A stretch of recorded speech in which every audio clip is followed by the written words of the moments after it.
Hello student. In last lecture we discussed about the protection against the overheating for a stator of generator, and in today's lecture we will discuss about the earth fault protection for rotor winding of generator. Okay, so field winding of generator is wound on a rotor and it is operated unearthed, or a single earth fault does not cause any damage. Okay, so field winding of generator is wound on the rotor and it is operated unearthed. Okay, so it single earth fault does not cause any problem.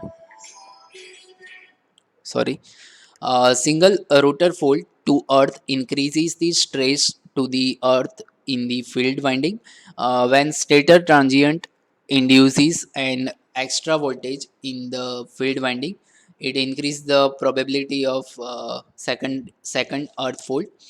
However, second rotor fault to earth increase the current in the field winding. Part of the winding is bypassed. This creates unbalanced air gap flux. Unbalancing in magnetic flux further creates the unbalance in the magnetic forces on opposite side of rotor, that makes rotor shaft eccentric and causes a serious vibration. Okay, so even though the second rotor fold to the earth does not bypass enough portion of the field winding to cause a magnetic unbalance, and the arcing at the fault causes the local heating. Okay, so this local heating slowly distorts the rotor.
Sorry for the delay.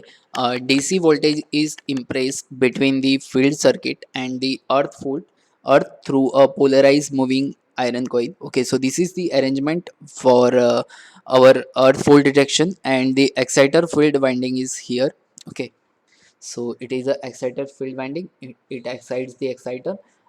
Here is our field winding, and this field winding current is taken out and filter out, and it is supplied to the relay coil. Okay, so it is not required to trip the generator when single rotor field winding fault to the earth occurs. Sounds alarm only. Okay, so when there is only a single rotor field finding fault, it is not required to trip the generator. Okay, so only blow the alarm then immediately load from faulty generator is transferred and it is shut down as quickly as possible. So this is how uh, we can we can stop the our system to be hazard. Okay, so for brushless DC excitation generator, main field circuit is not accessible. In such case, partial field failure due to short circuit of turns in the main field winding is detected by increased magnitude of field current.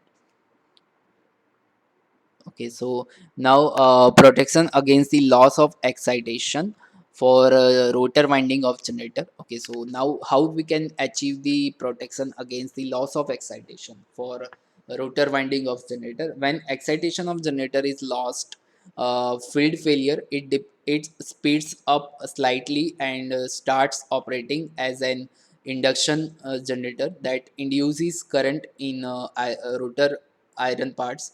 This rotor current overheat the rotor core.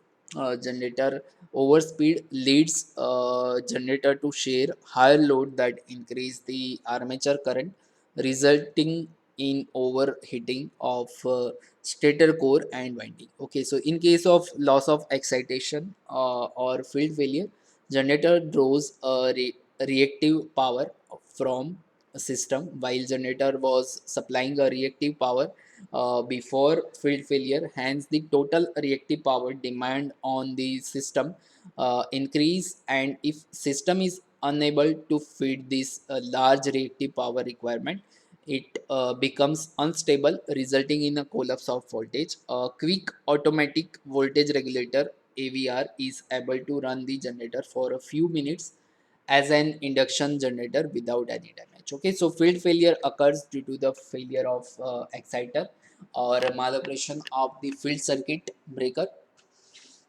Okay, so and on undercurrent relay across a shunt in the field circuit detect the loss of excitation, but due to large time constant L by R of field winding current through the relay decays very slowly. That makes the protective scheme too slow and not used in practice. Okay.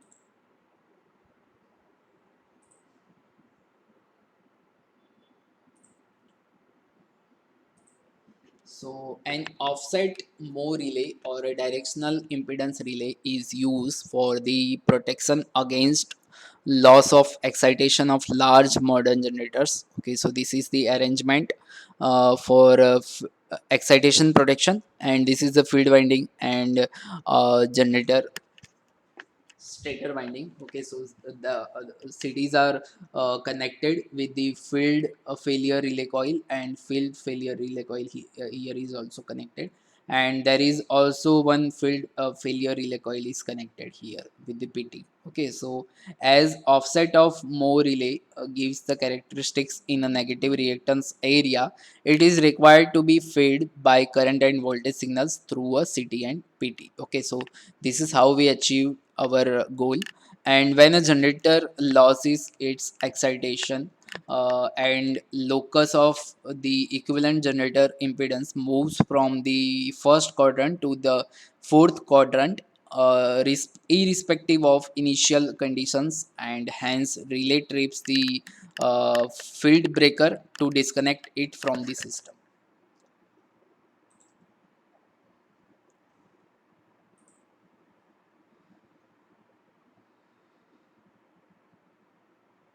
Okay, so now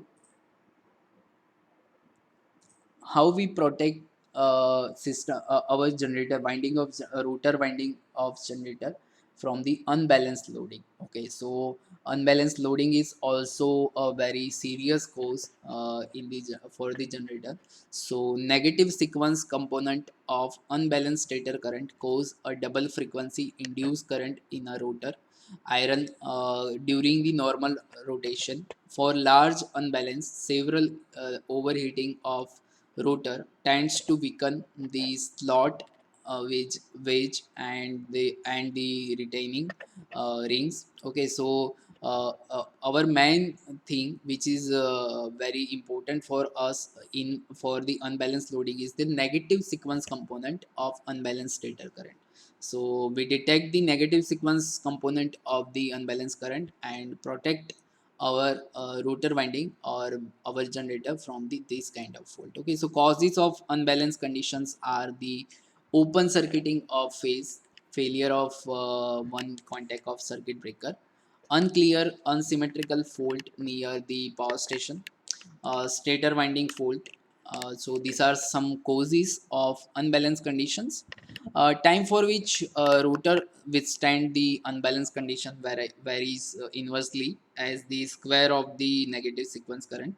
So this is the mathematical formula for I square RT is equal to K, where I2 is a negative sequence component of the current, T is a time, K is a constant depending on the generator cooling system, and its value is about 7 for a turbo generator with the direct cooling and 60 for a silent pole hydro generator. Okay, so protective relay must have a time current characteristics that closely matched with the machine because generator is required to disconnect when K exceeds or more important, not to shut down unnecessarily. Okay, so an overcurrent relay with a negative sequence filter is used.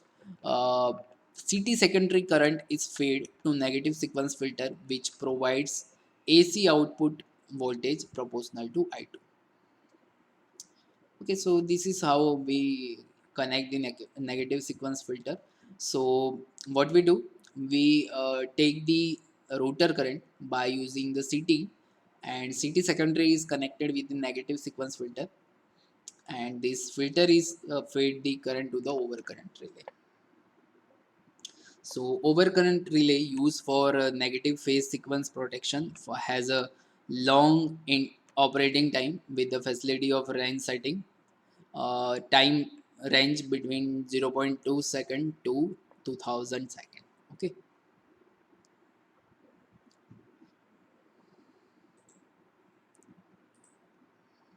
so this is it for today.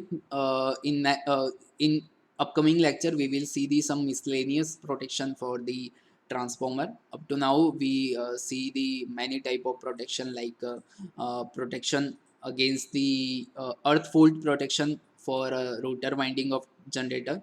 Then we see the protection against the loss of excitation for rotor winding of generator, and in last we see the protection against the unbalanced loading for rotor winding of generator. So if you have any kind of doubt related to this three topic, then you can definitely comment it down.